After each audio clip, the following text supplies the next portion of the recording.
Hi, I'm Diane Helms, And I'm Christy Bradinini. and we are here today in beautiful Nevada City in front of an old Victorian. It's a gorgeous place to live. Yeah, I'm a native to the area and I can't wait to show you my favorite places. We have been loving this area and living this area for over 40 years. We can't wait to take you on a tour of some of the highlights of the areas that we like the most. So right now we're standing in Nevada City in front of the Nevada Theater, a wonderful place if you love live theater. And it's one of the oldest existing theaters in California. It is. Mark Twain was here, Jack London was here. It's got some great history and great theater still. Is the type of history that we have here, the gold miner days and all these fabulous old Victorians and vintage homes in our area. All the Victorians that are, every other house in that area, and they're just beautiful. There's such culture here. One of my favorite things are the rivers. Oh, yes. The rivers are right at our fingertips, and they're just such a great place to go cool off. Rock outcroppings and places to explore, and it's just a few minutes from downtown. Exactly. And the trails, lots of hiking, mountain biking, horseback riding trails in this area. I mean, well, we have BLM land is, all around us. And so it's a lot of open land that you can take your mountain bike and go for miles and miles, get on your horse and do that, stop by the streams and the Yuba River, like you said. And also, the Empire Mine, we just kind of take that for granted because we live here. But that is wonderful history and a great tour to go there. It's also a great destination for family portraits or senior portraits for your student. Oh. Boy, those turn out. I've seen some real beautiful wedding pictures and Yes, yeah. family portraits. There's a lot of great wedding venues around here, I've noted,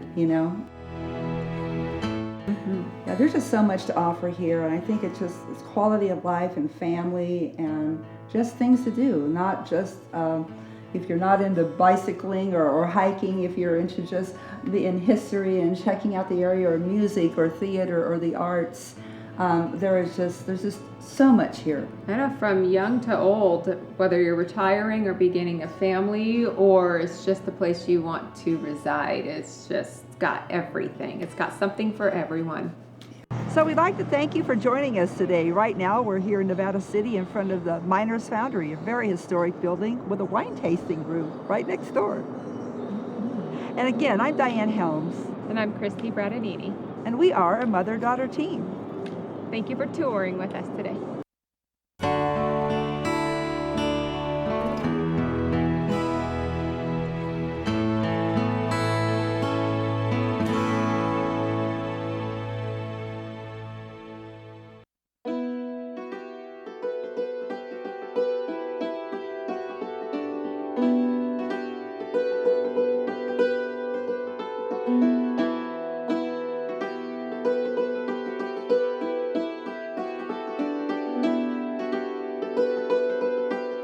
Welcome to the Firehouse Museum.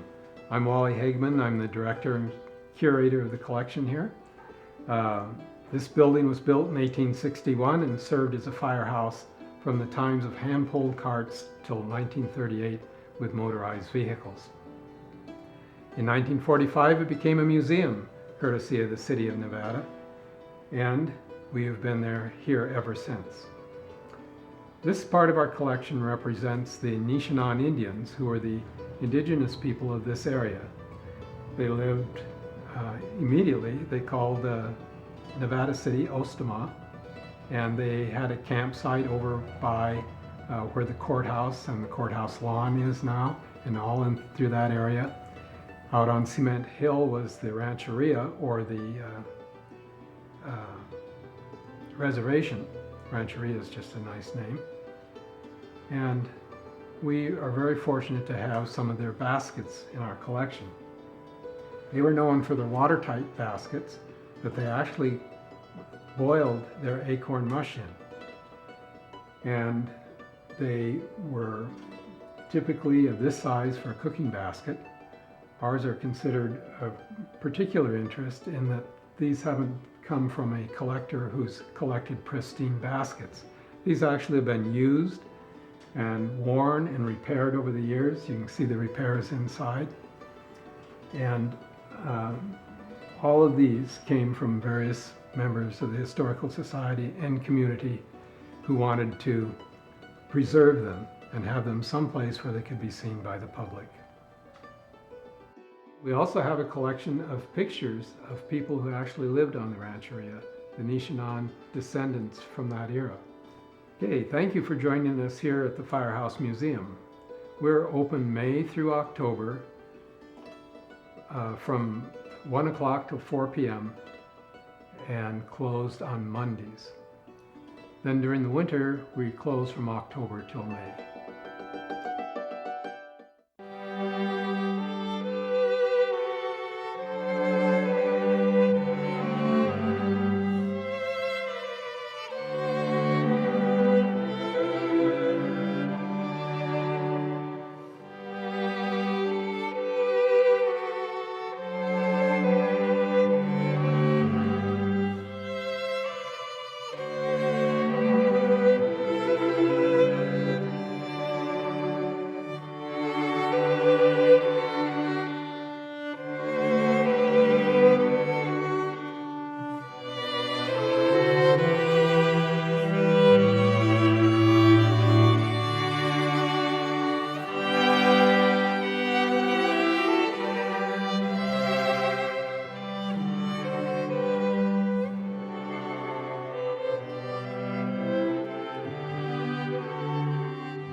I'm the curator at the Nevada County Narrow Gauge Railroad Museum.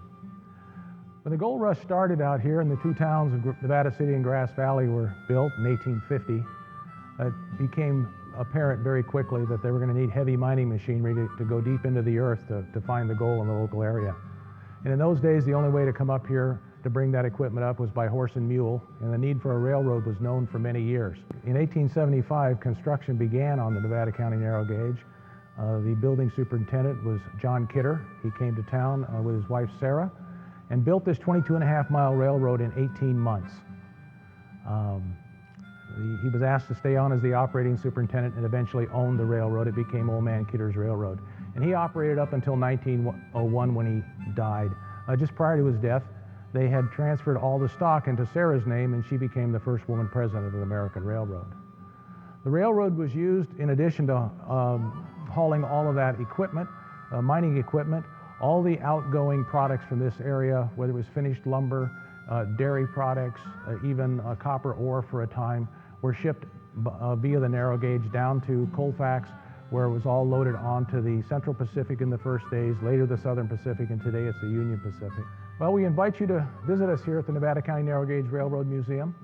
We're located at number 5 Kidder Court in Nevada City, and you can find our operating hours on our website. Thank you.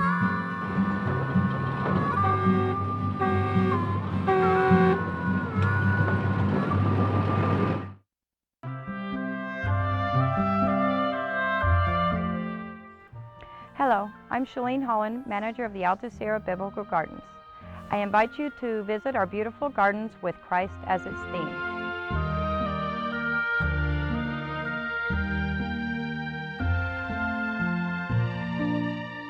The Alto Sierra Biblical Gardens are a nonprofit organization open to the public. These lovely gardens dedicated to God are available for events such as weddings, church and memorial services, and baptisms for a donation. Our gardens tell the story of Christ through statues and artwork displayed along the shady garden paths. A 90-foot cascading waterfall fills the stream which flows through the property, giving many lovely photographic opportunities. A large outdoor chapel can seat 150 guests. The chapel has an altar with brilliant stained glass and a canopy of trees and vines. The picnic grounds may be rented for a rehearsal dinner, Bible studies, luncheons, or a daytime event. No barbecuing or open fires are permitted. Alcohol is also prohibited. Baptisms in the natural pool, highlighted by a small waterfall, are encouraged with a donation of $10 per person to help with the upkeep of this area. There is also a labyrinth, a sacred tool for prayer. It is a contemplative garden space. The gardens are open daily from 7 a.m. to 8 p.m. They are a place of meditation, reflection, and retreat. The sprinklers are on Sunday through Thursday at 7 p.m. We accept any support you can provide, from monetary donations to working in the gardens. Contact me at 530-272-1363 or visit our website at www.altosierrabiblicalgardens.org.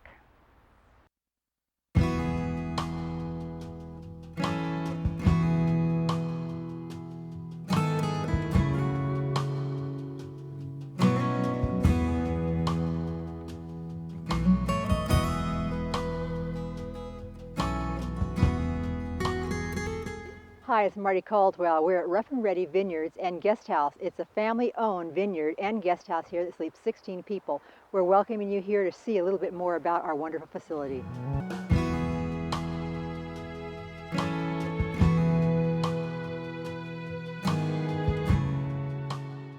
Our unique 16-acre estate under the Heritage Oaks has plenty of room for your family and friends to get together, spend some time barbecuing, exploring, enjoying beautiful Nevada County, and celebrating any event you might have to gather together for. Here at the Rough and Ready Vineyards and Guest House, we have a beautiful vacation rental. It's 4 bedrooms, 3 baths, and has beds for 16 people.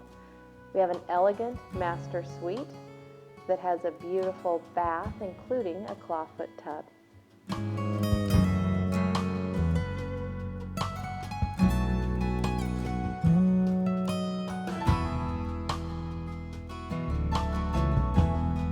One of the most unique features here at the guest house is our beauty salon.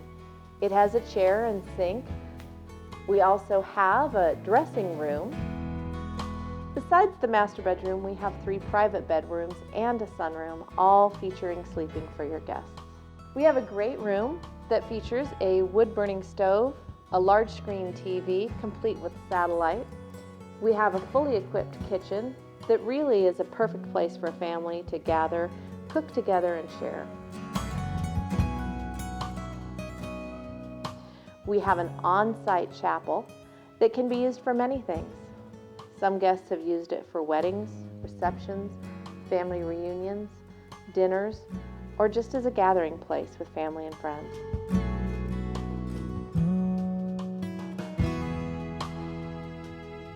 Our beautiful 16 acres features an Italian marble gazebo, many meadows, a bridge over our seasonal creek, and of course our family vineyard, which you're free to walk through or even plan intimate dinners between the vines.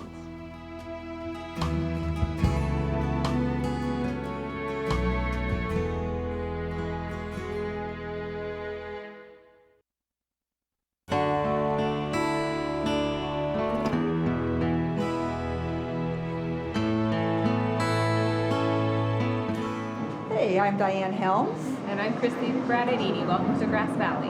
Yes, we love Grass Valley. Christy was actually born here in Grass Valley. Great restaurants around here. Right now we're sitting in front of Sergio's. We've got outside dining, inside dining, and you can just about pick any restaurant you want to any day of the week, can't you, Christy? Yes, you can. And I personally love the homemade gnocchi here. Yeah, I do too. We're going to take you for a tour a little bit here of all the areas that we like. And here we are in downtown Grass Valley at Smith Winery, tasting room. Thank you. We're getting a nice taste of their local wine here that has been family owned for years. There are many great wineries here in Nevada County, and this is just one of them. Thank you. Thank you. Cheers. And I love looking at the vineyards, you know, when there's just rows and rows of vines growing in the pasture land.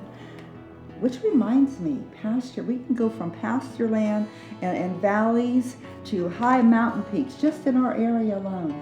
Yeah, just the other day, showing property, I went from one end of the county to the next, and it was a gorgeous day, a beautiful drive, and it's a good reminder of where we live and why we live here. It's just beautiful. One of my favorite things are the rivers. Oh, yes. The rivers are right at our fingertips, and they're just such a great place to go cool off. And the trails, lots of hiking, mountain biking, horseback riding trails in this area. Yeah, there's just so much to offer here, and I think it's quality of life and family and just things to do, not just if you're not into bicycling or hiking, if you're into just in history and checking out the area or music or theater or the arts. There's just so much here. I know, from young to old, whether you're retiring or beginning a family, or it's just the place you want to reside, it's just got everything. It's got something for everyone. Thanks for joining us. Thank you for joining us. And again, I'm Diane Helms. And I'm Christy Bradadini. And we really appreciate you coming and touring Grass Valley with us.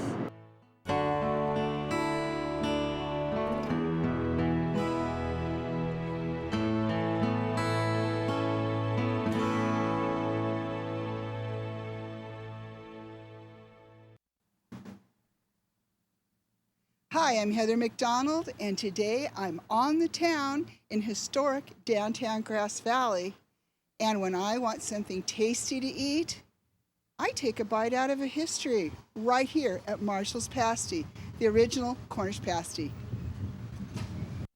And I'm inside delicious Marshall's Pasties, and who do we have here?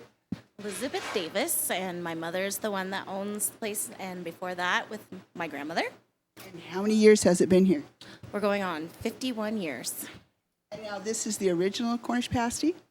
Yeah, so my grandmother, she, when she first had the restaurant and then a pasty on the menu, Cornish ladies would come in and they helped perfect her recipe from their family recipes in Cornwall. That's so cool, the Cousin Ginnies as they're called, right? Now these are made fresh daily, aren't they? They are, every day. And what types do you have? Gosh, we have the beef and chicken and turkey, ham and cheese, sausage, broccoli and cheese, vegetable. Did I get them all? Apple. Yeah, even a dessert one, the apple, which I really love too, if you're walking around town here. And so when are you open? We are open Monday through Friday from 9:30 to 6, Saturday 10 to 6, and closed on Sunday. Okay, well, you know where they're located down here on the corner of Mill and Neal in historic downtown Grass Valley. Thanks for being with us. Thank you.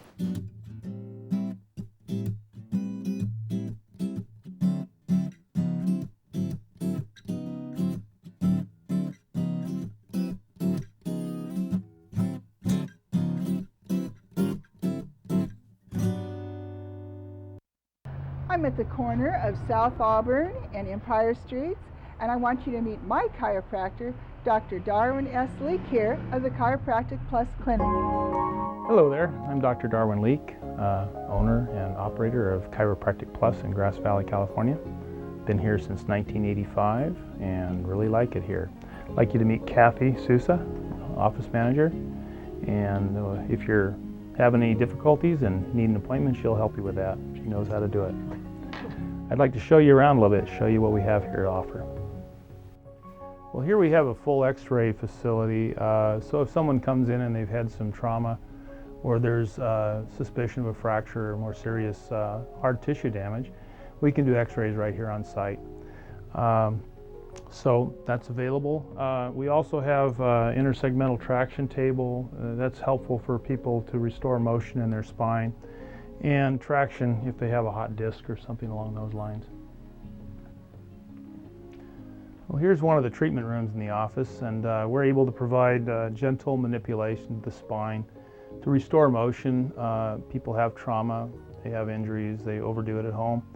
Chiropractic manipulation has been shown to facilitate and speed up healing processes. We deal with motor vehicle accident patients, weekend warriors that do go out and overdo it on their bicycle or in their triathlon or whatever. And we have ultrasound therapy and laser therapy available. There are conditions that respond well to that, sprains, strains, soft tissue swelling. We also offer massage therapy and have a massage therapist on staff to meet your needs there. We welcome you to come in at any time. Thanks.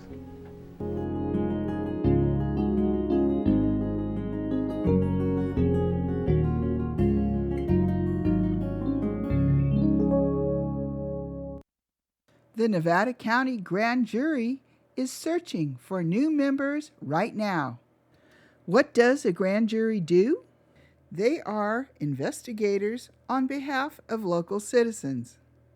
The grand jury reviews the conduct of county government, watches how tax dollars are spent, interviews witnesses, and gathers evidence.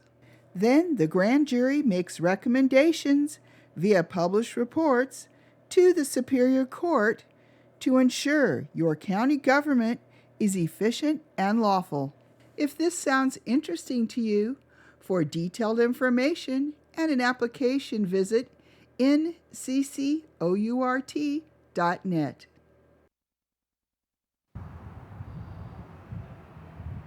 Hi, Heather McDonald here on Highway 49 at Euro Motors. And today we're going to find out when you should be changing that windshield wiper blade. Christoph at Euro Motors over here on Streeter Road off Highway 49 in between Auburn and Grass Valley.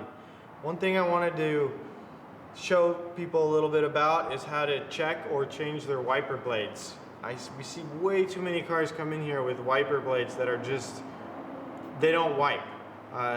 They smear or they barely wipe. It's probably one of the cheapest things you can do.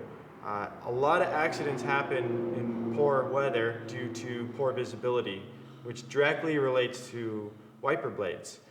It's, like I said, a very cheap and easy thing to do yourself. There's very many different types of wiper blades out there, but for the most part, most all wiper blades, they're just a giant squeegee, and that's rubber. And as time goes on, the rubber wears out, it gets brittle. I've seen multiple times where the squeegee part actually just completely separates and there's nothing there. Like I said, there's a lot of different designs. Modern technology, most wiper blades are a one-piece design. there's these older styles with multiple contact points. For the most part, they're all pretty much the same price. The one-piece design's a little more expensive. They last a little longer due to just less moving parts. The easiest way to change your wiper blades is to what you call put them in service mode. Like this car, you know, I can't change the wiper blade, it hits the hood. 90% of the European cars, it's gonna be like that. You can't change the wiper blade unless they're in a position where you can actually change them. So what you usually can do is, you know, you can turn the wipers on and you turn the ignition off when they're in the up position. In the industry, we call this service mode for the sole reason that's how you service them. All wipers are different. Some are very difficult to take off, some are very easy. You just gotta have a little patience and just kind of look at it in the design. Most of them will have some sort of clip that you just pop off. This one doesn't have a clip, so you would just pull it straight down. A lot of the Audis have a very complex system, but for the most part, if you look at it, you can kind of study it, see how it works. Like I said, this one, they just clip off, just like that. Very easy, pop the new ones on. The best way to see if you have the correct wiper blade for your vehicle is to measure it with a tape measure to see how long it is. All wiper blades across the board come in inch sizes. You know, you measure it by the inches.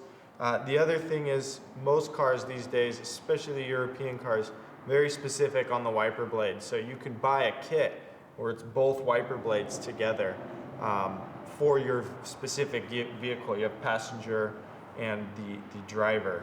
Another important thing that's also often overlooked is the rear wiper blade.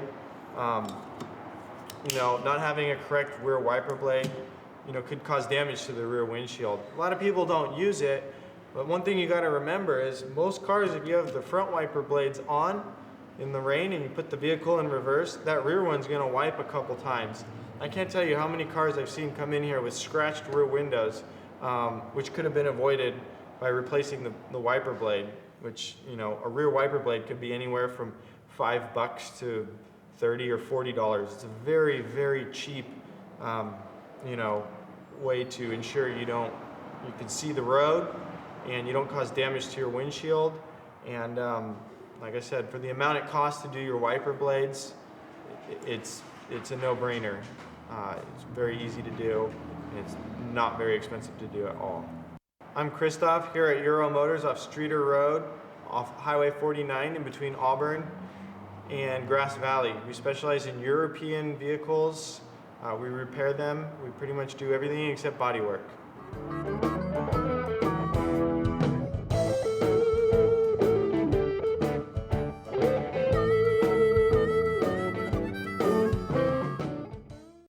Today we present our 1999 documentary, Nevada City, Queen of the Gold Rush, narrated by the late Tim O'Connor and featuring our top gold rush historians. We are proud this documentary about the gold rush era of Nevada County, broadcast on PBS. Now, Nevada City, Queen of the Gold Rush.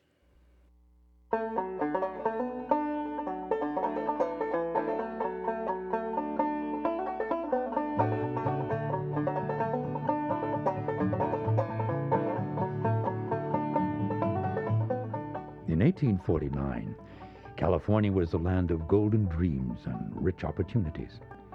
Gold-hungry prospectors flocked to the Sierra Nevada foothills, anxious to grab up nuggets from cold, rushing streams. Overnight, mining camps became towns, and almost as quickly, these towns were abandoned. The lure of easier pickings up the road made a gold town a ghost town within months. But there was one great city which endured, a city that became the queen city of the gold rush, Nevada City.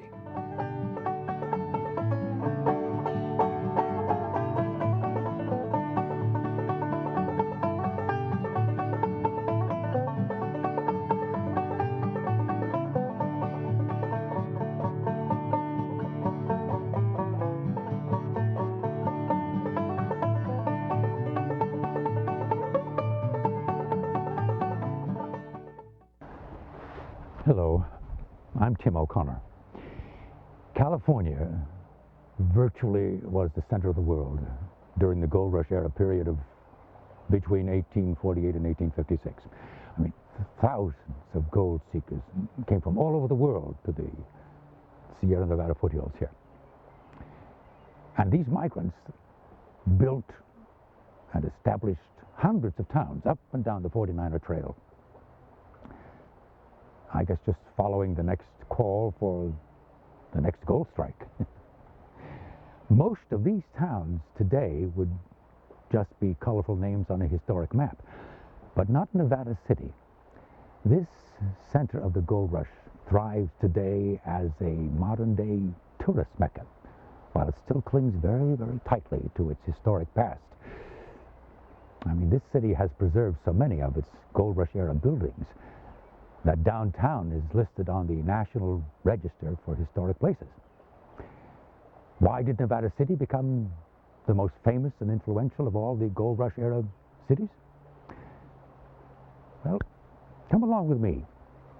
I'll introduce you to some colorful characters and some famous faces and some golden discoveries that led to her fame and fortune, and also to her indelible mark on California.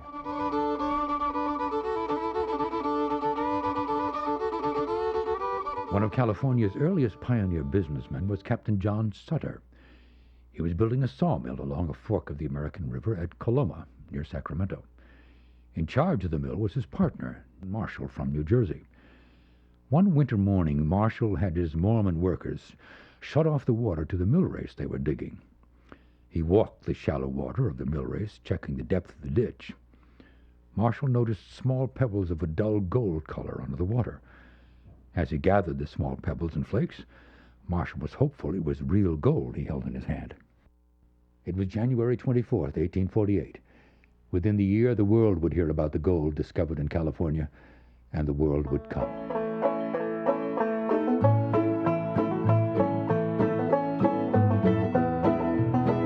As thousands of pioneers crowded the overland trails or sailed into San Francisco Bay, every creek and river in the foothills became crowded with prospectors. These gold seekers of 1849 blazed their own 49er trail through what today is known as California's gold country. There was talk that a creek up north was yielding over a pound of gold a day. Thousands rushed to the new strike at Deer Creek Dry Diggings, soon to be called Nevada City. They found a pretty good supply here on the banks of Deer Creek, right here in Nevada City. And so they concentrated and they built a settlement here in Nevada City. Things happened very, very drastically overnight. Suddenly there were streets that appeared, or so many camps, so many tents were set up, so many saloons naturally. It just happened basically overnight. I mean, at one time, between Grass Valley and Nevada City, or vice versa, I mean, there were 20,000 people living here. Okay? The gold fever rages as bad as ever, and the quality collected has not diminished but increased. Provisions, clothing, and all the necessities of life are the most exorbitant prices. Living was always expensive in this country, but now it passes all reason. William Rich. Within the first year, the gold camp along Deer Creek had two names: Caldwell's Upper Store, Deer Creek Dry Diggings. Finally, the name Nevada, which means snow-covered, was chosen in 1850. After the state of Nevada took the same name in 1864, the town officially became Nevada City.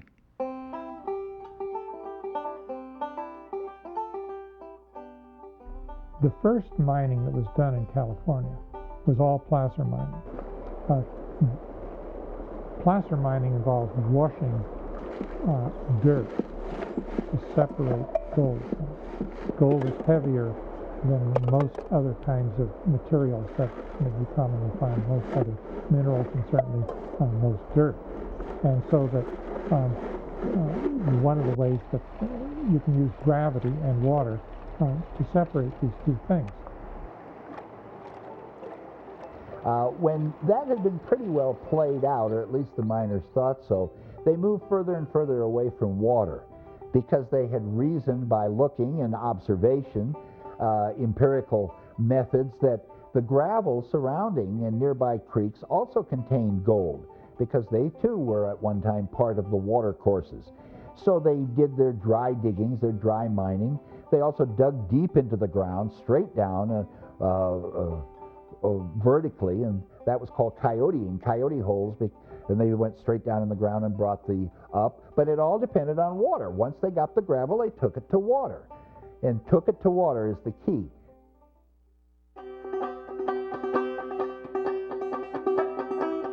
Prospectors had dug up great piles of gold-rich dirt. Now their task was separating the tiny gold flakes from that dirt. But the current method of hauling the dirt to the water and then pouring water into the sluice box was slow and back-breaking work. There had to be a better way. It took a couple of enterprising Nevada City prospectors to find a more efficient method of taking gold from the earth, and California's terrain would be changed forever.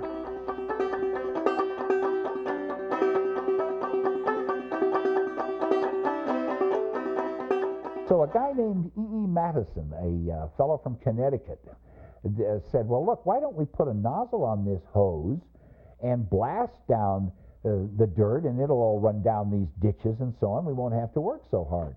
Eli Miller fashioned a nozzle of sheet metal, which E.E. Madison attached to a hose which had been perfected by Antoine Chabot, and washed down hillsides of gravel, first small little hills, and then later on whole mountains.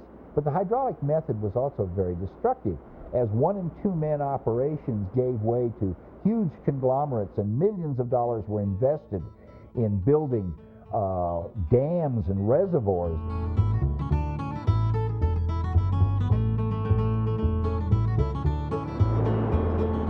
With all this water power needed for mining, a young Nevada City miner switched from gold digger to water supplier. Charles Marsh found that prospectors too impatient to build their own water systems would pay Marsh for his water. Charles Marsh then embarked on a business venture that would one day switch electric power on in California.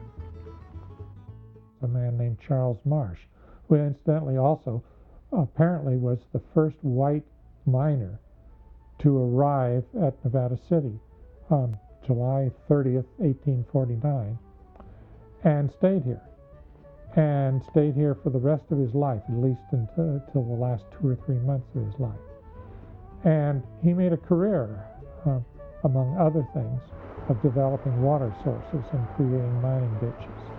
And one of the very first ditches bringing water into the diggings near Nevada City was one that he and some partners who put up the money and did some of the work put together in the fall of 1850. And it ended up bringing water into a reservoir up about where the county building is now, the Rood Center, up on the hill above Nevada City. There are different ways of carrying water. You couldn't always run it along in dirt bottoms, because oftentimes as you came down the mountain, you for instance crossed a ravine where a stream was coming down there, where water drained down through. So every time they crossed a ravine, every time they crossed a channel, they would build a flume, which is essentially a trough. It's like a watering trough with no end. The water that spilled down the great flume works to the mines came out of dams high in the Sierra, dams built by Charles Marsh of Nevada City. By 1854, he owned the consolidated Rock Creek, Deer Creek, and South Yuba Canal Company. His company would eventually become the first of more than the 500 corporations today that make up Pacific Gas and Electric Company.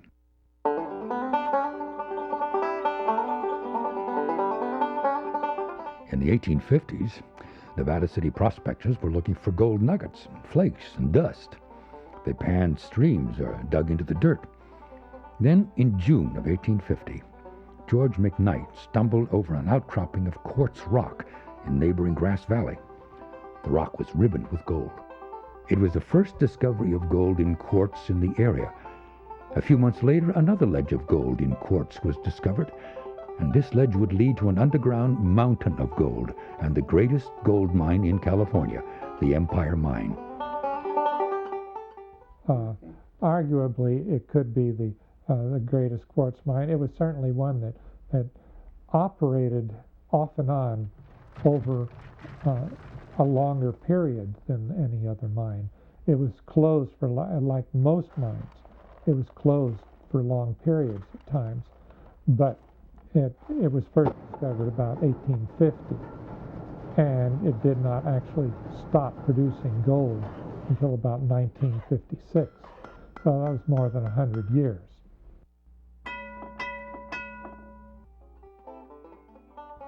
Every morning before sunup, we crowd on the skiff that takes us hundreds of feet down. When we get out, it's night. I never see daylight except on my day off. In its more than 100-year reign as the greatest gold mine in California, the Empire brought forth more than 6 million ounces of gold. This contributed greatly to the more than 17 million ounces of gold taken from Nevada County since 1850. Nevada County mines produce more gold than any other area of California. This made Nevada City the richest city of the California Gold Rush.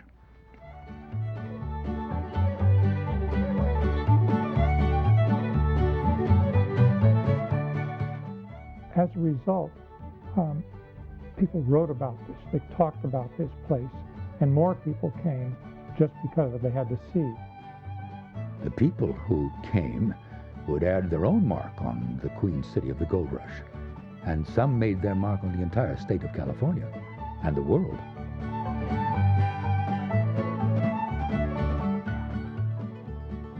A young mining engineer named George Hurst came west from Missouri during the gold rush. He came to the gold seekers' destination city, Nevada City. Because of his education in mining, he was able to invest wisely in local mines, but it was his insider friendship with the local assayers that would seal his fate as one of the richest men in the West. 1859, when the assay was made of the ore, that damn blue stuff as it was referred to, from the Comstock area of Nevada, which is now Virginia City, in that area, was assayed here in Nevada City, and also simultaneously it was confirmed by Atwood in Grass Valley. Here it was James J. Ott, the assayer in Ott's assay office. But anyway, George Hurst got wind of that, and he was one of the ones that took off for the Comstock, and there's where his big bucks were made.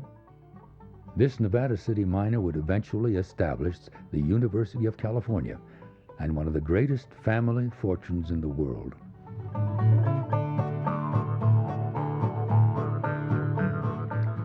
He would one day be known as the greatest American author of his time, but when Samuel Clemens arrived in Nevada City, he was taking his first steps on the long road to fame and fortune.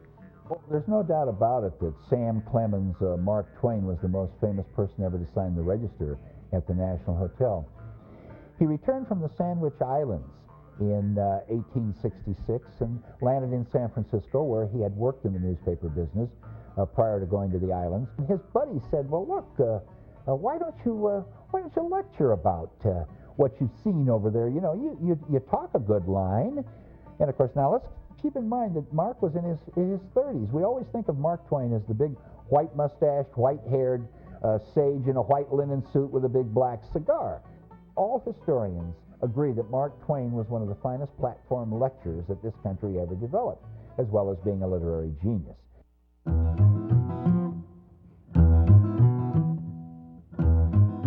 She was a great beauty of the gold rush era, who came to perform and then stayed for several years.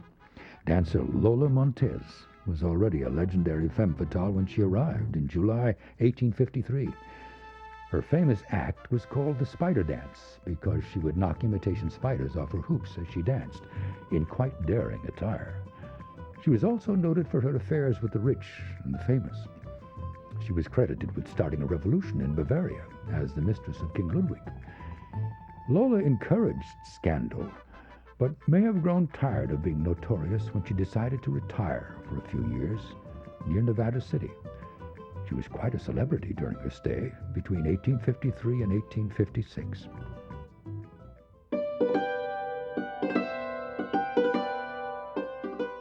Women were rare in California during the early years of the gold rush. The miners felt this keenly.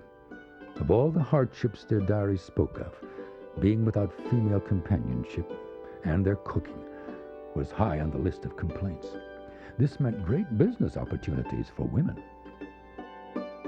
Another entrepreneur in Nevada City in the 1850s was Eleanor Dumont, a French lady who arrived by stagecoach from Marysville, and she was very nice, well-dressed in her 20s, and no one had any idea what was going on. And a few days later, she had rented a storefront on Broad Street and opened a gambling hall.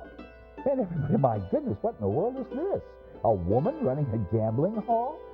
She was very popular because she was a gambler. And you must remember that the population in those days was basically 85% or more were single men, and of course they liked to gamble. Therefore, she was very popular. She introduced the well-known game of 21, which is 21, along with other types of games. She was also known as she didn't take any hassle, shall we say, from the miners. She kind of cleaned house. She served the best champagne, France, of course, imported. It was kind of like la crème de la crème, shall we say. Eventually, Eleanor left Nevada City and fell on hard times. As she grew older, a light fuzz developed over her lip. The once great beauty of Nevada City became known as Madame Mustache.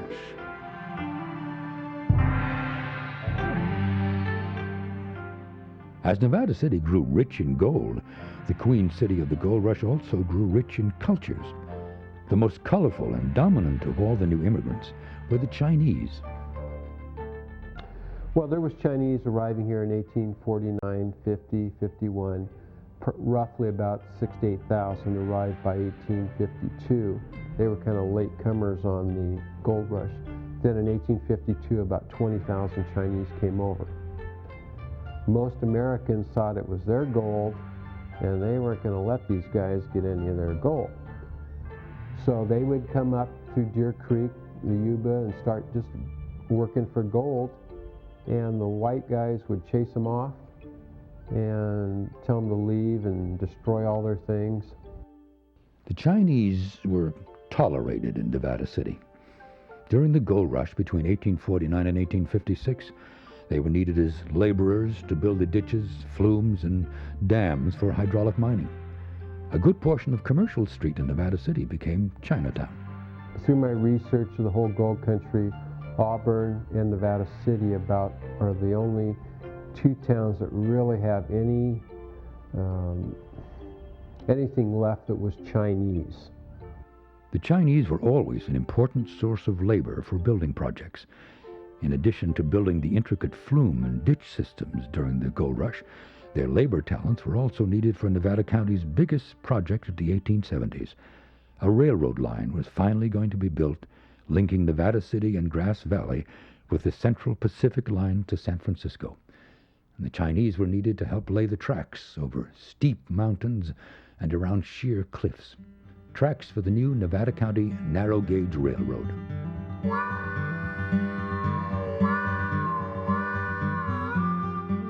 Well, Nevada County, Grass Valley, and Nevada City long felt the need for better transportation. Their goods came by boat to Marysville, and then by stage freight wagon from Marysville up through Newtown into Nevada City, and then there was the spur that went through Rough and Ready and on to Grass Valley. Of course, this was fine in the summer, but in the winter, when the mud was axle deep, it was really rough. As I said, a railroad was a status symbol, and also was an absolute economic necessity. So they started building in 1874, and of course they built from Colfax toward Grass Valley and Nevada City. They had to do that for obvious reasons. The rolling stock and the rails and so on came off the Central Pacific freight trains at Colfax. They had to build a large trestle across the Bear River. And in 1876, the railroad was ready to operate. And it was narrow gauge, 22 miles long, and it served the community well, clear up until 1942.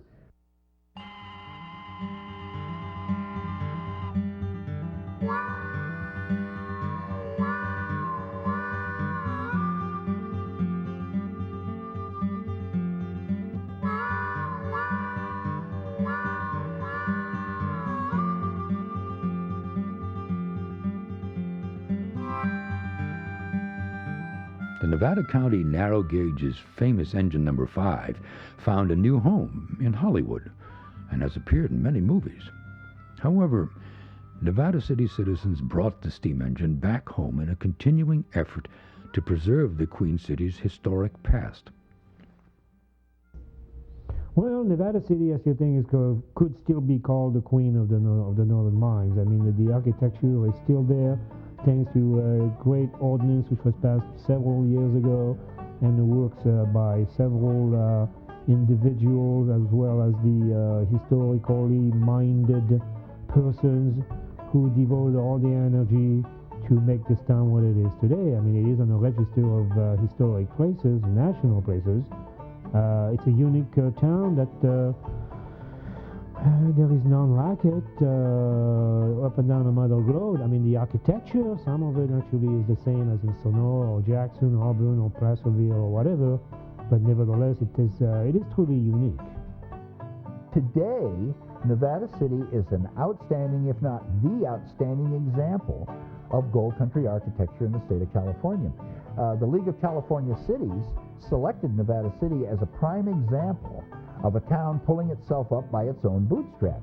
All of these old buildings in downtown Nevada City are historic, not only in fact, but in terms of being registered with the federal government and the state government.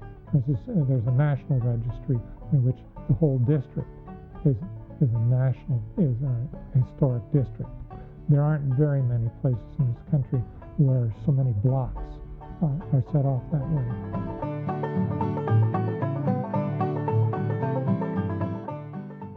If somebody from 150 years ago were to be able to come here now, you or they could find their way around. You can look out here and you will see the same hills, you will see the same creeks, you see the same buildings and streets that you'll see in the old photographs. I often will stand at the top of Broad Street early on a Sunday morning. Nobody's out, nobody's about. And I can imagine myself 100 years ago, or 60 years ago, or 130 years ago. You can actually put yourself in any part of this time. Part of it is just simply out there being used as it was before. I mean, there's stores that were stores then that are stores now, and that look not a lot different physically from the stores that were here 100 years ago. There are hotels still acting as hotels. The streets, we not only have people walking on the streets and driving cars on, but we actually still have horses pulling carriages on the streets. And so that you can get a feel, you can get a look at it, instead of it, unlike a Disneyland, which is fabricated, which is invented, which is all a myth, based on a reality that maybe existed somewhere else in some past time. This is at least based on a real place, a real time, real things that did happen. Yes, Nevada City was a place where things happened. A place where the largest gold mines operated, where just young prospectors could become great men and establish the very foundations of our state. A city that gold seekers the world over made their destination. A city of rich culture and historic beauty, where the past is preserved for the future. Nevada City is truly the queen of the gold rush.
Well, I hope you had a lot of fun touring Nevada County today with me.